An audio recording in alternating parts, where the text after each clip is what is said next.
અત્યારે હાલમાં આવી બહુ મોટી દુઃખદ ખબર। કરિશ્મા કપૂરના ભૂતપૂર્વ પતિ સંજય કપૂરનું ગઈકાલે લંડનમાં હાર્ટ એટેકથી મૃત્યુ થયું છે।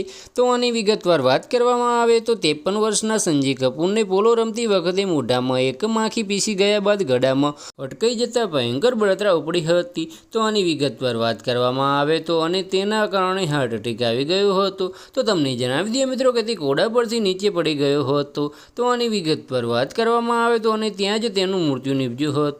તો આની વિગતવાર વાત કરવામાં આવે તો 53 વર્ષીય સંજય કપૂર પોતાના મૃત્યુના થોડા સમય પહેલાં જ અમદાવાદ પ્લેન ક્રેશ માટે સંવેદના વ્યક્ત કરી હતી। તો આની વિગતવાર વાત કરવામાં આવે તો હજુ ગઈ 9મી જૂને તેને એ મતલબનું ટ્વીટ કર્યું હતું કે આ ધરતી પર સૌનો સમય સીમિત છે, એટલે હવે શું થશે તે અંગે મૂંઝાયા વિના આગળ વધતા રહેવું જોઈએ। બસ આજ માટે આટલું જ, અને મારી યુટ્યુબ ચેનલ પર નવા હોય તો લાઇક, શેર અને સબસ્ક્રાઈબ કરી દેજો। ધન્યવાદ।